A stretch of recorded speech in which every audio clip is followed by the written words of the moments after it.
দুপুরবেলায় তরকারিতে লবণ একটু বেশি হওয়ায় শাশুড়ি মা ভরা মজলিসে ওই তরকারির বাটিটা আমার উপর ছুঁড়ে মারলেন। আমার চাচি শাশুড়ি তখন বলে উঠলেন, এটা কি করলেন ভাবি? আমার শাশুড়ি তখন চেঁচিয়ে উঠল, যা করেছি দেখতে পাওনি? ওকে শিক্ষা দিয়েছি, শিক্ষা। রান্না করার সময় বারবার বলেছি বাসা ভর্তি মেহমান থাকবে, রান্না কোনোভাবেই যেন খারাপ না হয়। তারপরও মাংসের তরকারিতে লবণ বেশি দিয়েছে।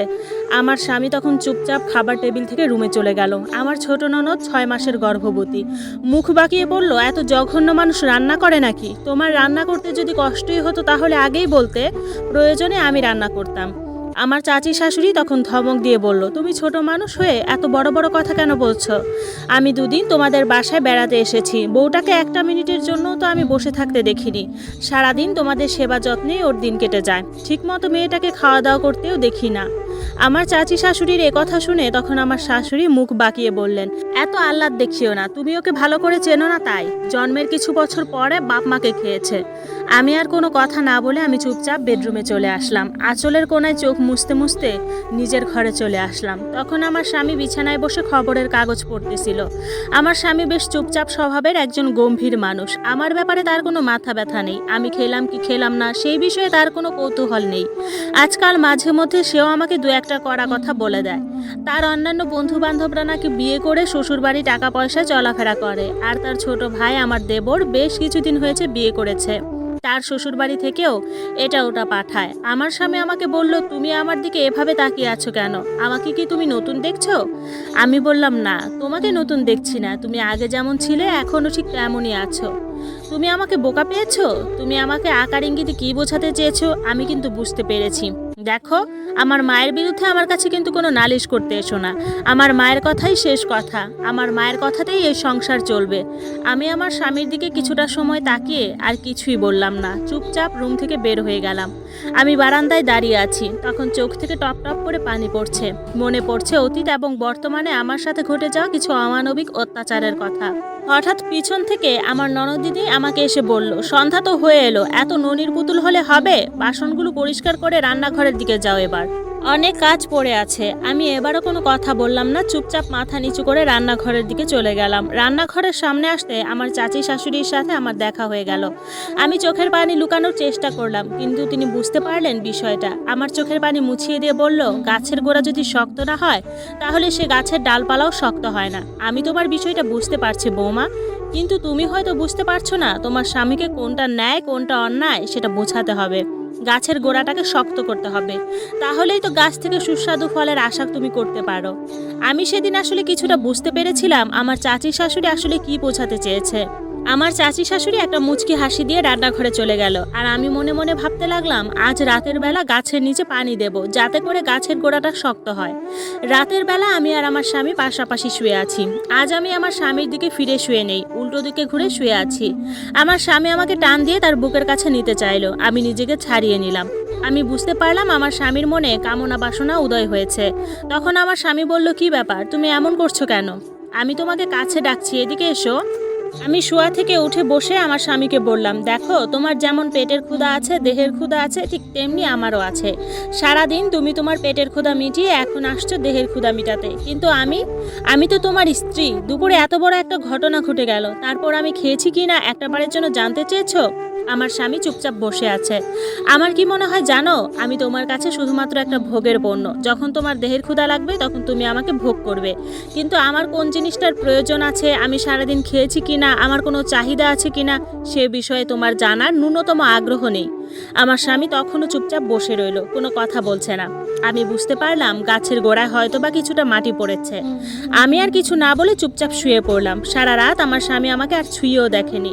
সকালবেলায় সবাই নাস্তার টেবিলে বসে নাস্তা করছে, আর আমি রান্নাঘর থেকে সবাইকে খাবার দিয়ে যাচ্ছি। আমি আমার স্বামীর চেয়ারের কাছে আসতেই তখন আমার স্বামী আমার হাতটি ধরে বলল, তুমিও আমাদের সাথে নাস্তা করতে বসো। আমার স্বামীর এরকম কথা আর আমার হাত ধরা দেখে সবাই অবাক হয়ে গেল। আমি কিছুটা বিব্রত বোধ করলাম। তখন আমার ননদ বলল, ভাইয়া, তোর চোখে কি ছানি পড়েছে? দেখতে পাচ্ছিস না এখানে কোনো চেয়ার নেই? তাহলে ভাবি কোথায় বসে খাবে? আমার স্বামী তখন বলে উঠল, যদি খাবার টেবিলে কোনো চেয়ারই না থাকে তাহলে তুমি আর আমি এখানে বসে নাস্তা করব না। নাস্তার প্লেটটা নাও, তুমি আর আমি মিলে বেডরুমে গিয়ে নাস্তাটা সেরে নেই। আমার স্বামীর এই কথা শুনে আমার শাশুড়ি তখন দাঁড়িয়ে গিয়ে বলল, দিন দিন দেখছি তোর বউয়ের প্রতি তোর মায়া দরদ বেড়ে যাচ্ছে। আমরা খাওয়ার পর তো তোর বউ খাবেই, তাই এখন যে খেতে হবে এমন তো কোনো কথা নেই। তখন আমার স্বামী বলে উঠল, মা, ও সারাদিন অনেক বেশি কাজকর্ম করে, আমরা ভালো মতো খেতে পারি সেই চেষ্টাও করে, কিন্তু আমরা কখনো ও খেয়েছে কিনা সেটা জানার চেষ্টাও করি না। আমাদেরটা আমরা খেয়ে উঠে চলে যাই, কিন্তু আজ থেকে আর এরকম হবে না। আজ থেকে ও আমাদের সাথে খাবে। আমার ননদ বলল, ভাইয়া তুই কিন্তু এটা বাড়াবাড়ি করছিস, তুমি চুপচাপ খেয়ে অফিসে চলে যাও। আমার স্বামী বলল, বাড়াবাড়ি এতদিন করিনি, কিন্তু চিন্তা করেছি এখন থেকে বাড়াবাড়ি করব। তোরা যে অন্যায়গুলো ওর সাথে করছিস, আমি এই অন্যায়গুলো আর সহ্য করব না। এই কথা বলে আমার স্বামী আমার হাত ধরে আমাদের রুমে নিয়ে চলে গেল। আমার শ্বশুর আমার চাচি শাশুড়িকে তখন বলল, এতদিনে মনে হয় আমার বোকা ছেলেটার মাথায় সুবুদ্ধি এসেছে। আমার চাচি শাশুড়ি আমার শাশুড়ির হাত ধরে বলল, এই সংসারের সমস্ত খরচ তো তোমার ছেড়ে দেয়, তাই না? আমার শাশুড়ি বলল, হ্যাঁ। তখন আমার চাচি শাশুড়ি বলল, একটু আগে ওর ব্যবহারে যেটা বুঝলাম, ও তো যে কোনো সময় ওর বউকে নিয়ে অন্য বাসায় ভাড়া থাকবে। তখন আপনাদের কি হবে ভাবি? কারণ শুনেছি নতুন আইন হয়েছে, স্বামী স্ত্রী আলাদা থাকতে চাইলে বাবা মা যদি বাধা দেয় তাহলে নাকি তারা মামলা করতে পারবে। আমার চাচি শাশুড়ির এই কথা শুনে আমার শাশুড়ি যেন চিন্তার সাগরে হাবুডুবু খাচ্ছিল। রাতের বেলায় আমার ননদের স্বামী ডাইনিং টেবিলে বসে ভাত খাচ্ছিল, তার পাশের চেয়ারে বসে আছে আমার ননদ। খেতে খেতে হঠাৎ আমার ননদের স্বামী তার ভাতের মধ্যে একটা পাথর পেল। মুখে দেওয়ার সাথে সাথে ওয়াকথু বলে রাগে উত্তেজিত হয়ে তখন আমার ননদকে বলল, তুমি তোমার ভাবিকে ডাকো। তখন আমার ননদ বলল, কেন, কি হয়েছে? তোমাকে যেটা বললাম সেটা করো। আমার ননদ ভাবি ভাবি বলে ডাক দিল। আমার ননদের ডাক শুনে আমি দৌড়ে এসে ডাইনিং টেবিলের সামনে এসে দাঁড়ালাম। কি হয়েছে, আর কি কিছু লাগবে তোমাদের? তখন আমার ননদের স্বামী উত্তেজিত হয়ে আমাকে বলল, ভাতের মধ্যে পাথর থাকে, তরকারিতে লবণ বেশি দেন, রান্নায় কোনো স্বাদ পাচ্ছি না, আপনার সমস্যাটা কি? রান্না করার সময় চালের মধ্যে পাথর আছে কিনা সেটা একটু পরিষ্কার করতে পারেন না? আমার শাশুড়ি তখন আমার পাশে এসে দাঁড়িয়ে বলল, কি হয়েছে, এখানে এত চিৎকার চেঁচামেচি কিসের? আমার ননদ বলল, দেখো মা, তোমার জামাই খেতে বসেছিল, কিন্তু একটু পেট ভরে যে খাবে তাও পারছে না। তোমার বৌমা ইদানিং কি রান্না করছে, ভাতের মধ্যে পাথর থাকে? আমার ননদের স্বামী তখন বলল, সংসারের মধ্যে যদি এরকম বউ থাকে তাহলে সংসারে থাকার চেয়ে না থাকাই ভালো। আমার শাশুড়ি তখন চেঁচিয়ে বলল, তুমি কতটা দায়িত্ববান, তোমার স্ত্রী কতটা দায়িত্ববান সেটা আগে চিন্তা করো। বিয়ের পর তো নিজের বউকে আমাদের বাড়িতেই রেখেছো, কখনো একটা কাজও তোমার বউ করে না, সব কাজই তো বৌমা একা করে। এই মেয়েটাও তো একটা মানুষ, সারাদিন আমাদের জন্য গাধার মতো খাটে। আমার ননদকে বলল, তুই আর আমি চাইলেই তো চালগুলো একটু পরিষ্কার করে দিতে পারি, কখনো তো কোনো কাজে আমরা ওকে সাহায্য করি না। এরপর আবার ঝাড়ি ছাড়া আমরা কেউর সাথে কথাও বলি না। এখন থেকে নিজেদের চরকায় নিজেরা তেল দেওয়ার চেষ্টা করবা, আমার বৌমার উপর কেউ খবরদারি করবা না। আমি হাঁ করে তাকিয়ে রইলাম আমার শাশুড়ির দিকে। আমার ননদ আর ননদের স্বামী কোনো কথা না বলে চুপচাপ তাদের রুমে চলে গেল। আমি আমার শাশুড়ির পরিবর্তন দেখে সত্যিই অনেক অবাক হয়েছিলাম।